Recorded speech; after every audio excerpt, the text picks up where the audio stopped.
ಎದ್ದೇಳಯ್ಯ, ಶುಭವಾಗಲಿ. ನಮ್ಮ ಸ್ವರ್ಗಲೋಕಕ್ಕೆ ಅದೆಷ್ಟೋ ದಾನವರು ಬಂದಿದ್ದಾರೆ, ಅವರನ್ನು ಓಡಿಸಿದ್ದೇವೆ. ಆದರೆ ಇನ್ನು ಮುಂದೆ ಬಂದರಲ್ಲ, ಬಂದರೆ ಬಿಡುತ್ತಿದ್ದೆ ಅವರನ್ನು ನಾವು ನಡೆದುಕೊಳ್ಳಬಹುದು.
ಅವರು ಕೇಳಿದ ತಕ್ಷಣ ಕೊಡ್ಲಿಕ್ಕೆ ಆಗ್ತದೆ.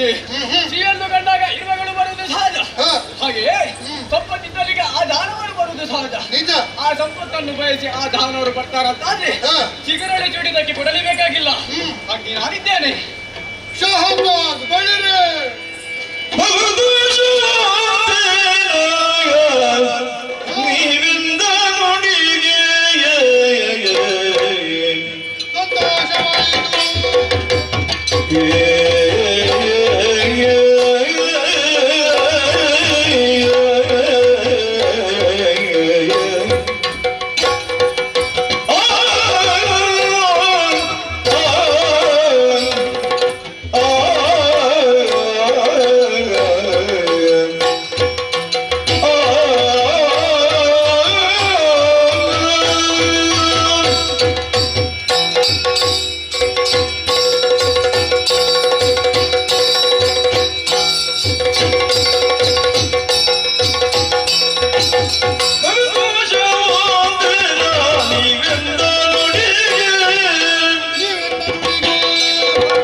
ದಿಕ್ಪತಿಗಳೇ, ನೀವು ಆಡಿದಂತಹ ಮಾತುಗಳನ್ನು ಕೇಳಿದಾಗ ನೋಡಿದಾಗ ಮನಸ್ಸಿಗೆ ಬಹಳ ಸಂತೋಷವಾಯಿತು. ಯಾಕೆ ಸ್ವರ್ಗಲೋಕದಲ್ಲಿದ್ದಂತಹ ನಾವು ಹಾಯಾಗಿ ಇದ್ದೇವೆ ಎಂಬ ಹಾಗೆ ಇರುವುದಕ್ಕೆ ಸಾಧ್ಯವಾಗುವುದಿಲ್ಲ. ನಮ್ಮ ಕಣ್ಣನ್ನು ಯಾವತ್ತೂ ತೆರೆದು ಇಡುವವರು ನಾವು. ಲೋಕದಲ್ಲಿ ಆಗು ಹೋಗುವಂತಹ ಕಷ್ಟ ಕಾರ್ಪಣ್ಯಗಳಿಗೆ ನಾವು ಪರಿಹಾರವನ್ನು ನೀಡುವವರು. ಹಾಗಾಗಿ ನಿಮ್ಮಲ್ಲಿ ಪ್ರಶ್ನೆಯನ್ನು ಕೇಳಿದೆ. ನಿಮ್ಮ ಬಗ್ಗೆ ನನಗೇನು ಸಂಶಯವಿದ್ದದ್ದೇನೂ ಅಲ್ಲ. ಆದರೆ ಕರ್ತವ್ಯದ ಬಗ್ಗೆ ಎಷ್ಟು ಜಾಗರೂಕತರಾಗಿದ್ದೀರಿ ಎಂಬ ಹಾಗೆ ನಿಮ್ಮನ್ನು ಪ್ರಶ್ನಿಸಿದ್ದು. ಆಗಲಿ ಈ ಹಿಂದೆ ಬಂದಂತಹ ದಾನವರನ್ನು ಆ ನಳಿನಾಭನ ಕೃಪೆಯಿಂದ ಬಡಿದು ಓಡಿಸಿದ್ದೇವೆ. ಇನ್ನು ಮುಂದೆ ಯಾರಾದರೂ ಬಂದರು ಎಂತಾದರೆ ಆ ಗೋವಿಂದನ ದಯೆ ನಮಗೆ ಇದ್ದೇ ಇರುತ್ತದೆ. ಆಗಲಿ ಅದೇನು ಕೇಳಿಸುತ್ತಾ ಜಯ ನಮೋ ನಾರಾಯಣ ಜಯ ನಮೋ ನಾರಾಯಣ ನಾರಾಯಣ ಜಯ ನಮೋ ನಾರಾಯಣ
ಲೋಕವನ್ನು ಸಂತರಿಸುವಂತಹ ನಾರದ ಮಹರ್ಷಿಗಳು ನೀವು.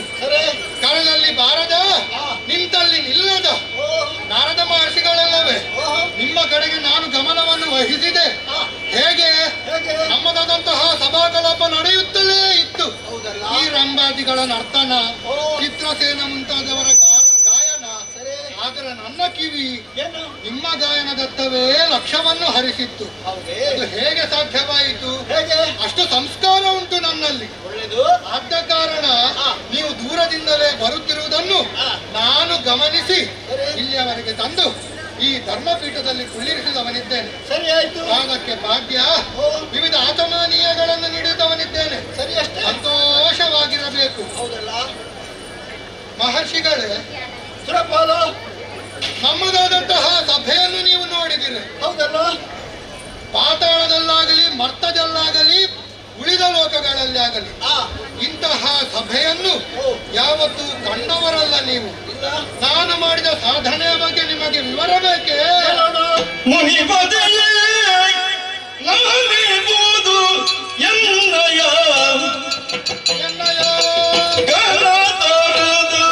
ಸೌಭಾಗ್ಯ ಶೌರ್ಯಗೆ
ಸ್ವರ್ಗಕ್ಕೆ ಬಾರದವರು ನೀವಲ್ಲ.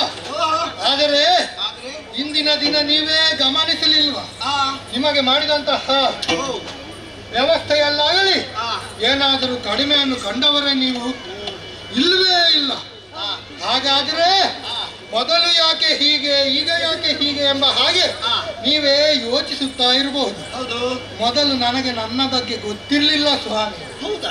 ಮೊದಲ ದೇವೇಂದ್ರ ಅದೇ ನಾನೇ. ಈ ಮೊದಲು ಏನು ಹೇಳುತ್ತಿದ್ದದ್ದು, ಮೂರು ಮೂರ್ತಿಗಳಿಂದ ದೊರಕಿದಂತಹ ಪ್ರಸಾದ. ಏನು ಪ್ರಸಾದ ಮಾತ್ರವೇ ಅಲ್ಲ, ನಿನ್ನದು ಈ ಯೋಗ್ಯತೆಯನ್ನು ನಾನು ಗಮನಿಸಿ. ವಿದ್ವಾಂಸ ಕವಯೋ ಭಟ್ಟ ಗಾಯಕ ಪರಿಹಾಸಕ ಸಪ್ತಾಂಗ ಸಭಾ ಲಕ್ಷಣ ಅಂತ ಉಂಟು. ವಿದ್ವಾಂಸರಿದ್ದಾರೆ, ಗಾಯಕರಿದ್ದಾರೆ, ಪುರಾಣಿಕರಿದ್ದಾರೆ, ಹಾಸ್ಯದವರಿದ್ದಾರೆ, ವಿನೋದದವರಿದ್ದಾರೆ, ಸಂಗೀತಗಾರರಿದ್ದಾರೆ. ಎಲ್ಲ ಗುರುಗಳು ಮನು ಮುನಿಗಳು ಸೇರಿದಂತಹ ಒಂದು ದಿವ್ಯವಾದಂತಹ ಸಭೆ. ನೋಡಿದ್ದೀರಲ್ಲ ನಮ್ಮ ಸಭೆಯನ್ನು. ಆದ್ದರಿಂದಲೇ ನಾ ಹೇಳಿದ್ದು, ನಾನು ಒಮ್ಮೆ ಮರ್ತ್ಯಲೋಕ, ಮರ್ತ್ಯ ಅಂದ್ರೆ ಭೂಲೋಕ, ಮೊದಲು ಹೆಸರು ಇರುವಂತದ್ದು ಸ್ವರ್ಗ, ಮರ್ತ್ಯ, ಪಾತಾಳ, ಆಮೇಲೆ ಪಾತಾಳ. ಹಾಗಾದ್ರೆ ಶ್ರೇಷ್ಠವಾದ್ದು, ಪುಣ್ಯವಾದ್ದು, ಗಣ್ಯವಾದ್ದು ಲೋಕವೇ ಸ್ವರ್ಗ ಲೋಕ. ಹೌದಲ್ವಾ? ಆ ಸ್ವರ್ಗದಲ್ಲೇ ನೀನಿರುವಂತದ್ದು. ಹಾಗಂತ ನಾನು ಅರಕ್ಷಣ ಸ್ವರ್ಗಲೋಕದಲ್ಲಿದ್ರೆ, ಮತ್ತೆ ಅರಕ್ಷಣ ಈ ಭೂಲೋಕದಲ್ಲಿದ್ರೆ, ಮತ್ತೆ ಅರಕ್ಷಣ ಸ್ವರ್ಗ ಪಾತಾಳ, ಹೀಗೆ ತಿರುಗುತ್ತಾ ಇರುವ ಸದಾ ತಿರುಗಾಡುವವರು ನೀವು. ಆದ್ದರಿಂದಲೇ ನನ್ನ ಕುರಿತಾಗಿ ಲೋಕದಲ್ಲಿ ಒಂದು ಮಾತು ಉಂಟು. ಏನು? ವಿದ್ಯಾ ವಿಶಾರದ, ಹರಿಯ ಮಾತು ಮೀರಲಾರದ, ನಿಂತಲ್ಲಿ ನಿಲ್ಲಲಾರದ. ಯಾರು ಯಾರು? ಅವನೇ ನಾರದ. ಮತ್ತು ಒಂದು ನಾರ ಅಂದ್ರೆ ಜ್ಞಾನ ಅಂತ. ಹೌದು. ಯಾರಿಗೆ ಜ್ಞಾನ ಬೇಕು, ಕೇಳಬಲ್ಲವರಿಗೆ ಹೇಳುವೆನು ಸೊಲ್ಲ. ಯಾರು ಕೇಳುತ್ತಾರೆ ಅವರಿಗೆ ಸೊಲ್ಲನ್ನು ಹೇಳುತ್ತ, ಸೊಲ್ಲಂದ್ರೆ ಹರಿಯ ಸೊಲ್ಲನ್ನು, ಹರಿಯ ಕುರಿತಾಗಿ ವಿವರಣೆಯನ್ನು, ಕೀರ್ತನೆಯನ್ನು ಮಾಡುತ್ತಾ ನಾನು ಊರಿಂದ ಊರಿಗೆ ಸಾಗುತ್ತಾ ಇರು. ನಾರಂ ದದಾತೀತಿ ನಾರದ. ಅದು ಜ್ಞಾನ ಅನ್ನುವಂಥದ್ದು. ಆ ಜ್ಞಾನ ಪ್ರಸಾರಕ್ಕಾಗಿ ಹರಿಯ ಒಲವಿನ ಹಾಗೆ, ಹರಿಯ ನಿರೂಪದ ಹಾಗೆ ನಾ ಊರಿಂದ ಊರಿಗೆ ತಿರುಗುತ್ತಾ ಇರುವುದು. ಹೌದು. ಆದ್ದರಿಂದಲೇ ನಿಂತಲ್ಲಿ ನಿಲ್ಲಲಾರದ ಅದರ ಅರ್ಥ. ಹೌದು. ಸ್ವರ್ಗ ಆದ್ರೆ ಈಗ ಒಮ್ಮೆ ಭೂಲೋಕ ಆದ್ರೆ ಈಗ ಸ್ವರ್ಗ ಲೋಕ. ಈಗ ನೀನೇನು ಹೇಳುದು? ನೋಡಿದಿರಾ ನಮ್ಮ ಈ ಲೋಕವನ್ನು? ಎಂತೆಂಥವರು ಇದ್ದಾರೆ ಸ್ವಾಮಿ. ಅದಿರ್ಲಿ, ಅವರೇನೋ ಅವರ ಪುಣ್ಯದಿಂದ ಈ ಸ್ವರ್ಗವನ್ನು ಏರಿ ಬಂದಿದ್ದಾರೆ. ನಾನು ಹೇಳುತ್ತಿದ್ದದ್ದು ಏನು, ತ್ರಿಮೂರ್ತಿಗಳ ಪ್ರಸಾದ. ನಾನೇನು ಸಾಧನೆಯನ್ನು ಮಾಡಲಿಲ್ಲವೇ, ಶತಮಖಗಳನ್ನೇ ಮಾಡಿ ಈ ಸ್ವರ್ಗಲೋಕವನ್ನು ತ್ರಿಮೂರ್ತಿಗಳಿಂದ ಪಡೆದದ್ದೇನೋ ಹೌದು. ಆದರೆ ನಾನು ಶತಮಖಗಳನ್ನು ಮಾಡದೇ ಇದ್ದರೆ ತ್ರಿಮೂರ್ತಿಗಳು ನನಗೆ ಪ್ರಸಾದವಾಗಿ ಸ್ವರ್ಗವನ್ನು ಕೊಡುವುದಕ್ಕಿಂತ ಇಲ್ಲವೇ ಇಲ್ಲ. ನೀವೇ ನೋಡಿದ್ದೀರಿ, ಮೂರು ಲೋಕವನ್ನು ಸಂಚರಿಸುವವರು ನೀವು. ಪಾತಾಳದಲ್ಲಿ ಎಲ್ಲಿಯಾದ್ರೂ ಇಂತಹ ಸಭೆ, ಇಂತಹ ವೈವಿಧ್ಯತೆಯನ್ನು ಕಾಣುವುದಕ್ಕೆ ಸಾಧ್ಯ ಉಂಟ ನಿಮಗೆ? ಇಲ್ಲವೇ ಇಲ್ಲ. ಮರ್ತ್ಯಲೋಕದಲ್ಲಾಗಲಿ ಎಂತೆಂತಹ ಕ್ಷತ್ರಿಯ ವೀರರು, ಭೂಭುಜರು ಆಡಿ ಹೋಗಿದ್ದಾರೆ. ಅಂತವರ ಊರಿನಲ್ಲಿ ಇಂತಹದ್ದನ್ನು ಕಾಣುವುದಕ್ಕೆ ಸಾಧ್ಯ ಉಂಟೆ? ಇಲ್ಲವೇ ಇಲ್ಲ. ಮೂರು ಮೂರ್ತಿಗಳ ವಿಚಾರವನ್ನೇ ಮಾತಾಡುವ.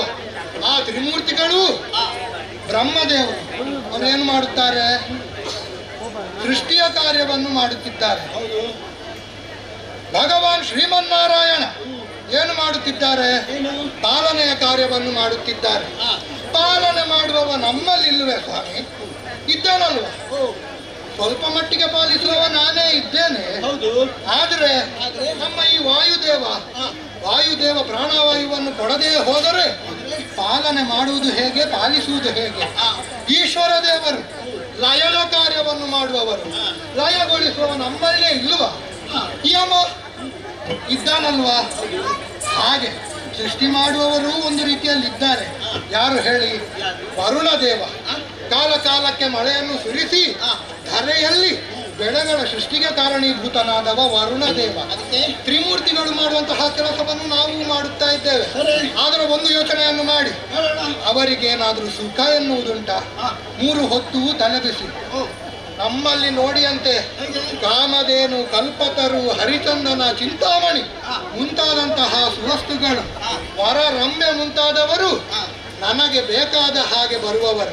ಅದಕ್ಕೆ ಹೇಳೋದು ಪರುಷವಂಗಣದ ಕಲ್ಲು, ಸುರಭಿ ಕರಹಂ, ವಜ್ರವೇ ನಿಜಾಯುಧ, ನಂಬಾದಿ ನಾರಿಯರ ಜೊತೆಗೆ ಜಂಬಾರಿ ಮೆರೆದ. ಶಚಿಯೇ ನನ್ನ ಪತ್ನಿ, ಹಿಡಿಯುವುದಕ್ಕೆ ವಜ್ರಾಯುಧ, ಏರುವುದಕ್ಕೆ ಐರಾವತ. ಇಂತಹ ಶ್ರೇಷ್ಠತೆಯನ್ನು, ಇಂತಹ ಭವ್ಯತೆಯನ್ನು ಉಳ್ಳಂತಹ ಲೋಕವನ್ನು ಎಲ್ಲಿಯಾದರೂ ನೀವು ನೋಡಿದ್ದೀರಾ? ನಮ್ಮ ಧೈರ್ಯ ಏನು, ಸಾಮರ್ಥ್ಯ ಏನು ಎಂಬುದಾಗಿ ನೀವು ತಿಳಿದಿದ್ದೀರಿ. ಆದರೂ ಕೂಡ ಈ ರೀತಿಯಾಗಿ ಹೀಯಾಳಿಸ್ತಾ ಇದ್ದೀರಿ. ಒಂದು ಹಾಗೆ ನಿಮಗೆ ಸತ್ಕರಿಸಿದವರು ನಾವು, ಹಾಗೆಯೇ ಹಿಂದೆ ಕಳಿಸಿಕೊಡುವುದು ನಮ್ಮದು ಜವಾಬ್ದಾರಿ. ಹಾಗಾಗಿ ನಿಮ್ಮ ಮಾತಿಗೆ ಧಿಕ್ಕಾರ ನಮ್ಮದು.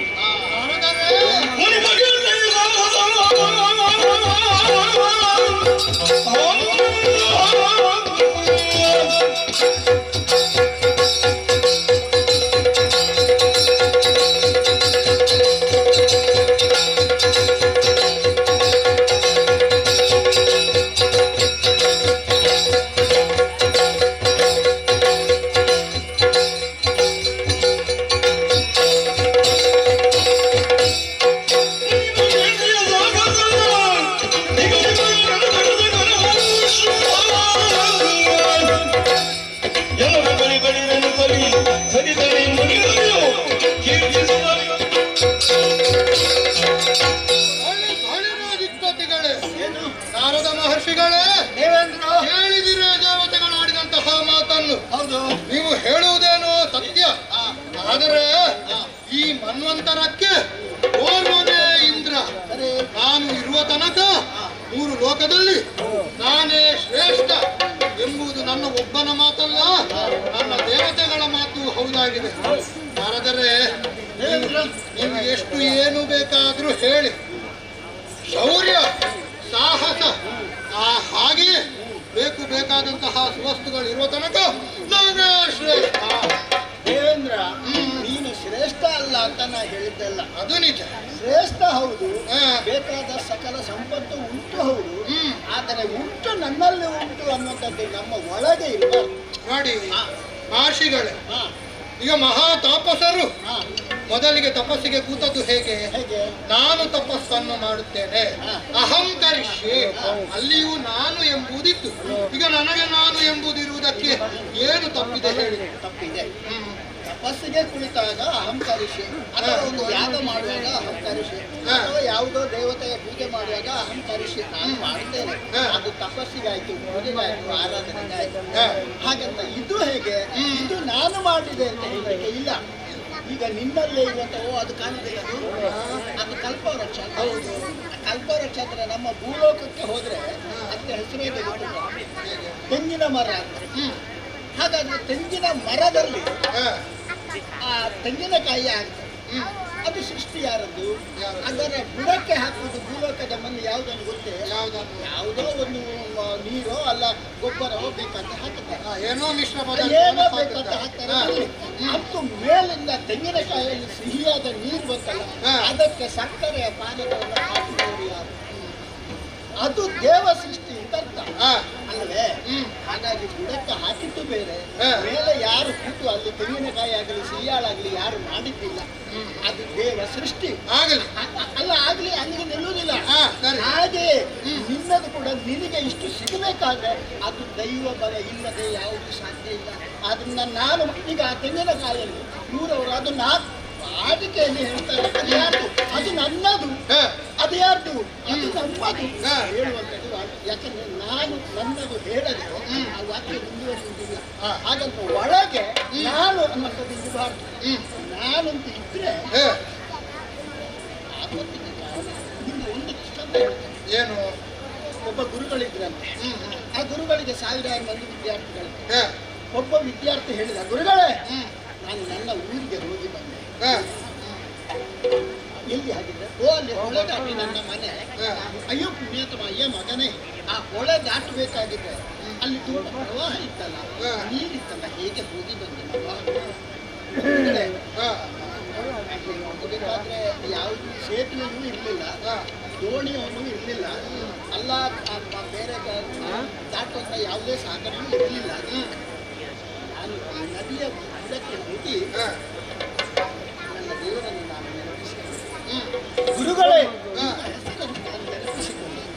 ಆ ಸಂದರ್ಭದಲ್ಲಿ ವಿಚಿತ್ರ ಆಗಿ ಹೋಯಿತು. ನಾನು ನೆನೆಸಿದ್ದೆ ಅದ ನೀರು ಈ ಭಾಗವಾಗಿ ನಾನು ಕೇವಲ ನೆಲದಲ್ಲಿ ನಡೆದುಕೊಂಡು ಹೋದೆ.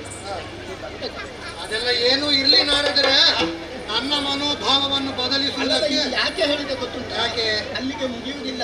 ಹಾಗಾದ್ರೆ ಇದು ಇಷ್ಟವಾದದ್ದು ಏನು? ಅವರಲ್ಲಿರುವ ನಂಬಿಕೆ. ಇನ್ನು ಉತ್ತರ ಅಂತ ಕೇಳು. ಏನು ಅದು ವಿಷಯ ಇಷ್ಟ ಆಗುವಾಗ ಗುರುಗಳು ಹೇಳಿದ್ರು, ನನ್ನ ಮಹಾತ್ಮಕ್ಕೆ ನನ್ನ ಹೆಸರು ಹೇಳಿ ಆ ಹುಡುಗ ಅಲ್ಲಿ ಹೋಗಿ ಬಂದಲ್ಲ, ನಾನೇ ಹೋದ್ರೆ ಹೇಗೆ ಅಂತ ಆ ಗುರುಗಳು ನೀರತ್ರ ಇಳಿದ್ರು. ಆದ್ರೆ ನೀರತ್ರ ಇಳಿಯುವಾಗ ಅವರಿಗೆ ಆ ಹುಡುಗನಾಗೆ ಹೋಗಿ ಬರಲಿಕ್ಕೆ ಆಗಲಿಲ್ಲ. ಏನಾಯ್ತು? ಕೆಳಗೆ ಇಳಿದವರೇ ನೀರಲ್ಲಿ ಬಿದ್ದು ಹೋದ್ರು. ಬಹುಶಃ ಅವರಿಗೆ ಸ್ವಲ್ಪ ಪ್ರಾಯ ಅಲ್ಲ, ಇದ್ರ ಅರ್ಥ ಏನು ಗೊತ್ತುಂಟ? ಆ ವಿದ್ಯಾರ್ಥಿಯಲ್ಲಿ ಏನಿತ್ತು? ಒಂದು ಶಕ್ತಿ ಇತ್ತು, ಒಂದು ಭಕ್ತಿ ಇತ್ತು, ಒಂದು ಭಾವನೆ ಇತ್ತು, ಒಂದು ನಂಬಿಕೆ ಇತ್ತು.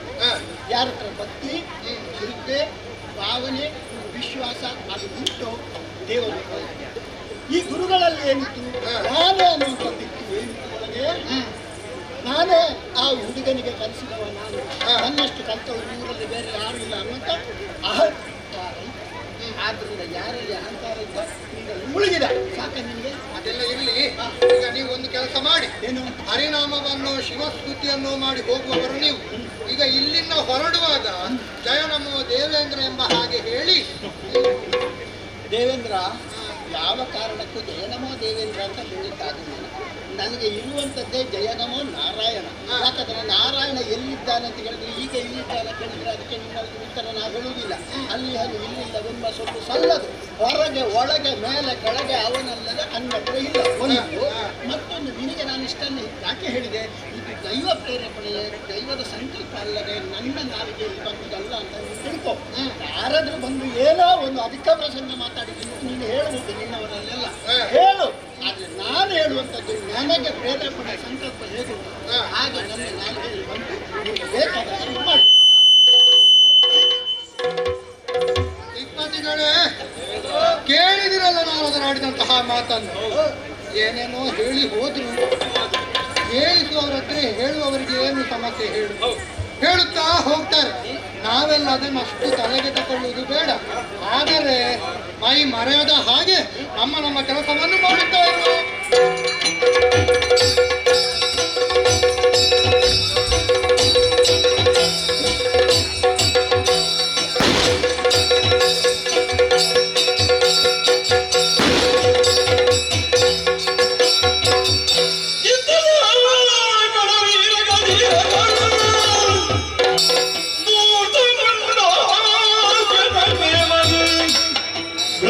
ತೆಗೆನದಲೇ ತೆರಳಿದ ರಾಕ್ಷಣಿ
ಸಂಚರಿಸಬೇಕು.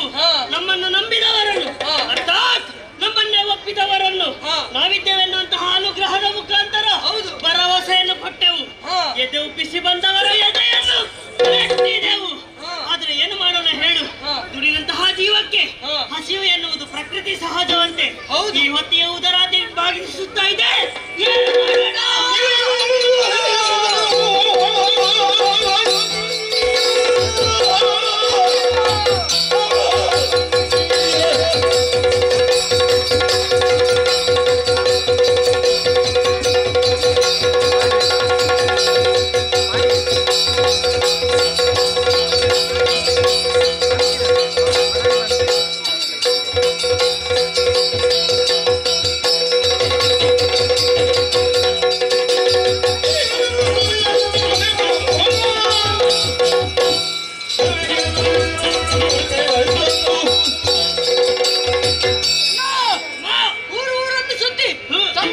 ಶೋಧಿಸುವಾಗ ಹೊಟ್ಟೆ ಹಸಿಯುತ್ತಾ ಇದೆ. ಏನು ಮಾಡೋಣ? ನಮ್ಮ ಆಜ್ಞೆಯಲ್ಲಿರುವಂತಹ ಈ ವನಕ್ಕೆ ಹೋಗಿ ಮೃಗವೇಟೆಯನ್ನಾಡುವ.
ನಡೆತಂದರು ನಡೆತಂದರು ಪುರದಿರಿಗೆ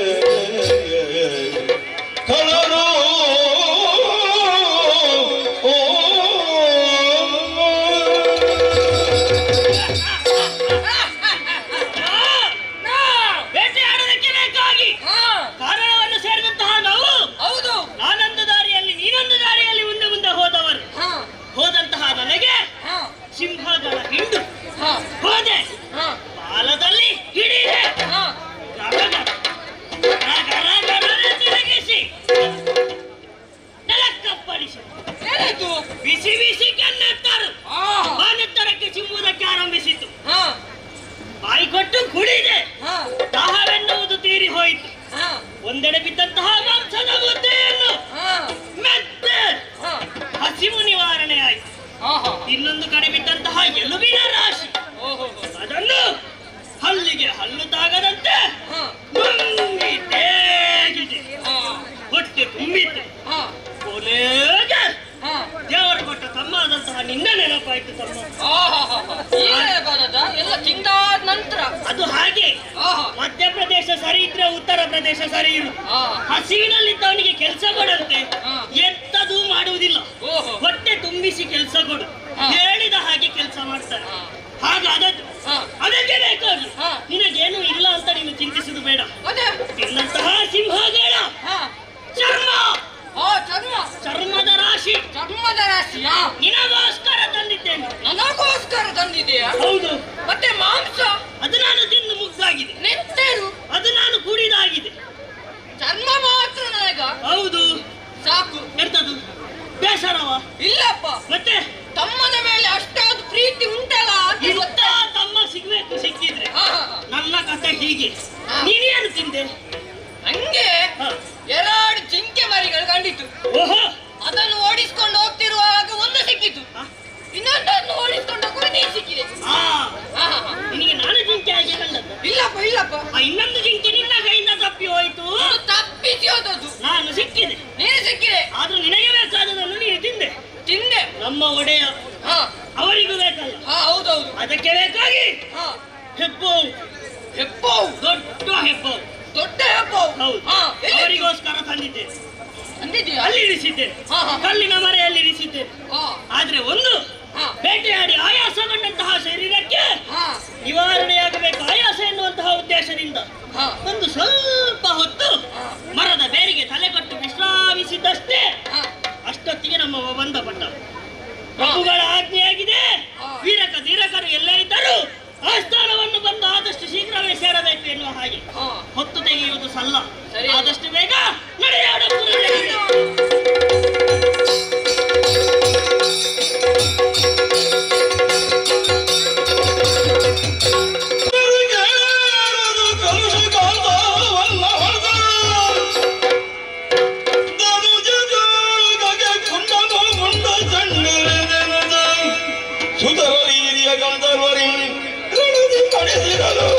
ಮುಂಡಕಾಸುರನಾಗ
ಮುಂಡಕಾಸುರನೆಂದು ಕೇಳಿಕೊಳ್ಳಬಹುದು. ಹಾಗೆಂದುಕೊಳ್ಳಬಹುದು.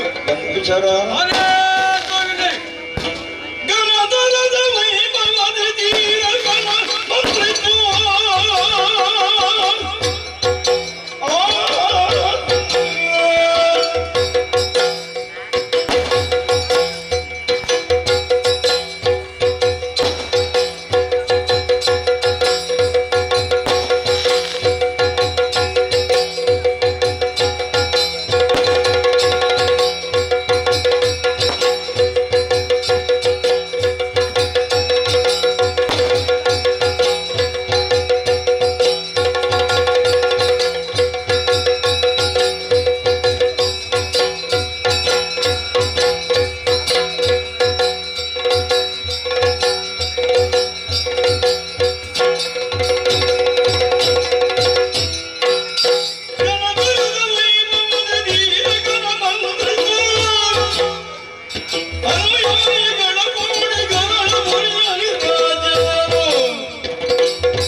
ಮನಸ್ಸಿಗೆ ಸಂತೋಷವಾಗುತ್ತಾ ಇದೆ. ಮುಂಡಕಾಸುರರಿಗೆ ಜಯವಾಗಲಿ ಎನ್ನುವಂತಹ ಜಯಘೋಷಗಳನ್ನು ಕೇಳುತ್ತಾ ಇದ್ದೇನೆ. ಈ ವಿಚಾರಗಳನ್ನು ಕೇಳಿದಾಗ ನನ್ನದೇ ಆಗಿರುವಂತಹ ಜೀವನದ ಬಗ್ಗೆ ನಾನು ಅವಲೋಕನೆಯನ್ನು ಮಾಡುವುದು. ಈ ಪ್ರಪಂಚದಲ್ಲಿ ಹುಟ್ಟಿದಂತಹ ಯಾವುದೋ ವ್ಯಕ್ತಿಗೆ ಯೋಗ್ಯ ಮತ್ತು ಭಾಗ್ಯ ಎನ್ನುವುದು ಒಟ್ಟಿಗೆ ಬರುವುದಿಲ್ಲ ಎನ್ನುವುದಕ್ಕೆ ವಿರುದ್ಧವಾಗಿ ಮುಂಡಕಾಸುರನ ಜೀವನವೇ ಬದಲಾಗಿ ಹೋಗಿದೆ.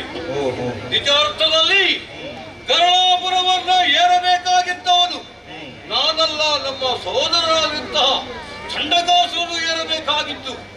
ಆದರೆ ಏನು ಮಾಡುವುದು? ವಿಧಿಯ ಲಿಖಿತವನ್ನು ಬರೆಯುವುದಕ್ಕೆ, ಅದನ್ನು ತಿದ್ದುವುದಕ್ಕೆ ಪ್ರಪಂಚದಲ್ಲಿ ಯಾರಿಂದ ಸಾಧ್ಯವಿಲ್ಲವಂತೆ. ಈ ಕಾಲದಲ್ಲಿ ಮುಂಡಕಾಸುರನಾಗಿರುವಂತಹ ನಾನು ಈ ಓಲಗವನ್ನ ಏರಿದ್ದೇನೆ. ಪ್ರಭುವಾಗಿರುವಂತಹ ಶಂಕರನ್ನ ಮೆಚ್ಚಿಸಿ ನಮ್ಮದೇ ಆಗಿರುವಂತಹ ಜನರನ್ನ ಕರೆತಂದು ಅವರಿಗೆ ಬೇಕಾದಂತಹ ಆಸ್ಥಾನದಲ್ಲಿ ಉಚಿತವಾಗಿರುವಂತಹ ಉದ್ಯೋಗಗಳನ್ನ ಕೊಡುತ್ತಾ ಈ ಪ್ರಪಂಚದಲ್ಲಿ ಗರುಡಾಪುರ ಎನ್ನುವುದು ನಗಲ್ತೆಗೆ ಪಾತ್ರವಾಗಿದೆ ಎನ್ನುವುದನ್ನು ನಾನು ಎನಿಸಿಕೊಂಡಿದ್ದೇನೆ. ಓಲಗವನ್ನ ಏರುವಾಗಲೇ ಮನಸ್ಸಿಗೆ ಸಂತೋಷವಾಗುತ್ತಾ ಇದೆ. ಆದರೆ ಏನದು ಕೇಳುತ್ತಾ ಇದೆಯಲ್ಲ,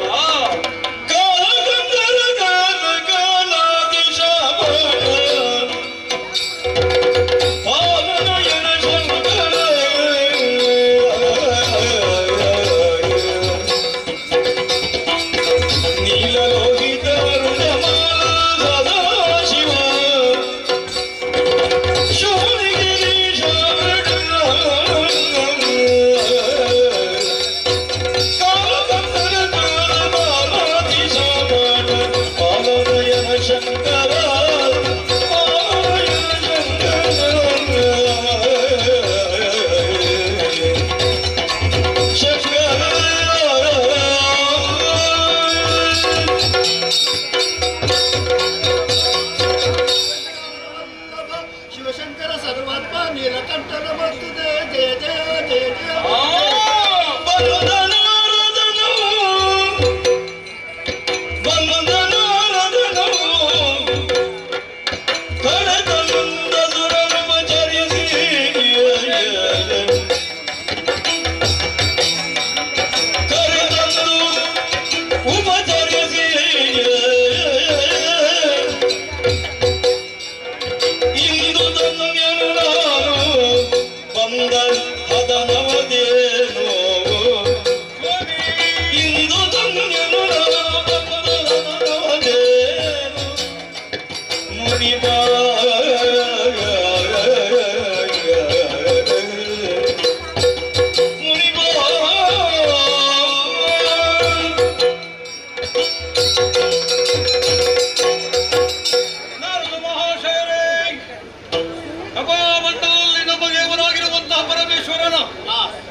ಪದಕಮಲವೆನ್ನುವುದು, ಅವರದೇ ಆಗಿರುವಂತಹ ನಾಮಸ್ಮರಣೆ ಎನ್ನುವುದು, ನಮಗೆ ಆಗಿರುವಂತಹ ಕಿವಿಗೆ ಅಪ್ಪಳಿಸಿದಂತಹ ಈ ಹೊತ್ತಿನಲ್ಲಿ ತಲೆ ಎತ್ತು ಮೇಲಕ್ಕೆ ನೋಡುತ್ತಾ ಇದ್ರೆ ನವಮಂಡಲದಿಂದ ಇಳಿದು ಬಂದ ಹಾಗೆ ನಮಗೆ ಗೋಚರವಾಗುತ್ತಾ ಇದೆ.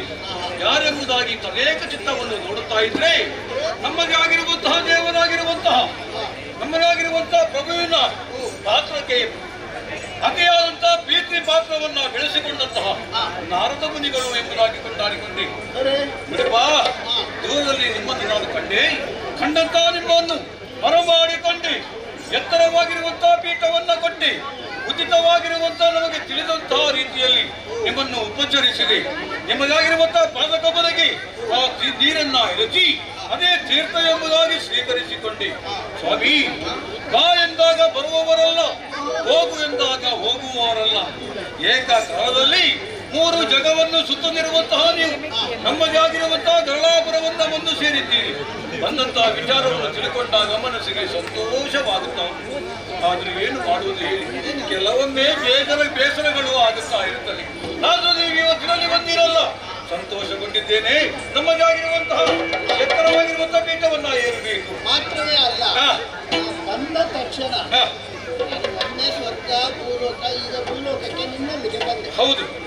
ನೀನು ಗಮನಿಸಿರಬಹುದು ಆ, ಸ್ವರ್ಗದಿಂದ ಇಳಿಯುವಂತಹ ಈ ದೇವ ಮುನಿಗೆ ಆ, ನಮ್ಮ ಕಾಲು ಭೂಮಿಗೆ ಮುಟ್ಟುವುದಿಲ್ಲ. ಆಹಾ, ಹಾಗಾಗಿ ನಾವು ದೇವ ಮುನಿ ಅಂತ ಅರ್ಥ. ಹೌದು. ನನ್ನನ್ನು ಕಂಡಂತ ನೀನು ಆ, ನಿನ್ನ ರಕ್ಕಸ ಬಲವನ್ನು ಸೇರಿಕೊಂಡು ಎಲ್ಲರನ್ನು ಅಲ್ಲಿವರೆಗೆ ಬಂದು ಆ, ಪೂರ್ಣ ಕುಟುಂಬದಲ್ಲಿ ಸ್ವಾಗತ ಮಾಡಿ ಹೌದು ಸ್ವಾಮಿ. ಅಲ್ವಾ? ಆ, ವಾಕ್ಯ ಆ, ಹಸ್ತಾರ್ಘ್ಯ, ಆ, ಆಮೇಲೆ ಮುಖಾಗ್ನಿಗೆ ಮಂಗಲಾರತಿ, ಆ, ಆಮೇಲೆ ಜಠರಾಗ್ನಿಗೆ ಬೇಕಾದ ಎಲ್ಲವನ್ನು ನೀನು ಕೊಟ್ಟೆ. ಹೌದು ಸ್ವಾಮಿ.